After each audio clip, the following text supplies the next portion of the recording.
The Dometic CCF-T center console refrigerator is designed to be easily installed using only a few tools. The CCF-T is compatible with the Ford F-150 from 2015 to 2020, the Ford Super Duty 2017 and newer, as well as the Ford Expedition 2018 and newer. Today, we are installing it in a 2015 Ford F-150. Before installing, verify that you have the following 4 tools: a drill with a 3.5-inch hole saw, a number 2 Phillips head screwdriver, tape, and a pair of wire snips. Unbox the unit and verify that all the pieces are present. You should have 2 foam spacers, a fan, a transparent template, a fan cap, and a top vent plate.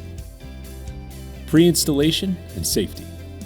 So start out by inspecting the unit.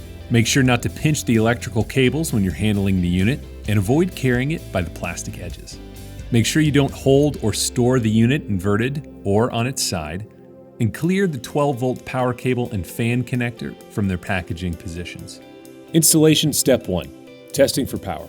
To make sure the CCF-T and your vehicle's 12-volt power are functioning, securely rest the fridge near the center console and engage the vehicle's parking brake. Now plug the 12-volt adapter into the outlet in your vehicle's center console. To begin power transmission, start the ignition. The blue LED on the power switch will illuminate. If it's not illuminating, press and hold the switch for 1 second. You'll know all systems are working correctly when the CCF-T condenser starts and the attached fan begins running. Keep your hands and tools clear of the fan when testing for power. Once you know the power is working, turn off the ignition. Verify the CCF-T is powered down, and then unplug the unit and remove it from your car. Installation Step 2. Drilling. First, check to see if your center console has a base mat. If it does, remove the mat. Locate the transparent plastic template. Tape it securely to the lower forward right-hand side of the console. The template will rest on the notch of the 12-volt outlet with the center line of the template running vertical. With the template in place, begin drilling the pilot hole through the center of the template. Now at this point, you can continue drilling through the template or remove the plastic template if that's easier.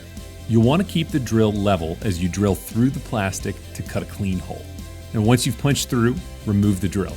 Avoid spinning the drill bit while it's punched through, as there are electrical lines on the other side that it may come into contact with. Clean all debris out of the console and hole. Secure the fan into the newly drilled hole. You'll feel it snap into place. Tape the end of the fan power cable outside of the center console. Installation Step 3. Preparing the console. Locate the 2 foam spacers and remove the backing from all adhesive strips. Place the foam spacer towards the console interior's rear wall with the angled edge snug in the corner. Repeat for the opposite side. Installation Step 4. Installing the CCF-T. Bring the CCF-T to the center console area. Plug the unit back into the 12-volt socket. Rest the rubber tabs of the unit on the upper lip inside the center console. Slowly lower the unit into the center console. Once completely lowered, verify that all CCF-T edges are flush with the center console. Locate the fan's taped power cable and connect it to the CCF-T. Once the fan is connected, start the ignition, power on the CCF-T, and verify that the installed fan is running. Installation Step 5. Final fitment. Now that the CCF-T is installed, anchor the unit's front end by tightening the front 2 Phillips head screws. Snap the cover into place with the open vent side on the left-hand side of the vehicle. Congratulations, you successfully installed your fridge. The only thing left is to grab a few drinks and load up. The CCF-T will keep up to 12 cans chilled, or a combination of cans and bottles.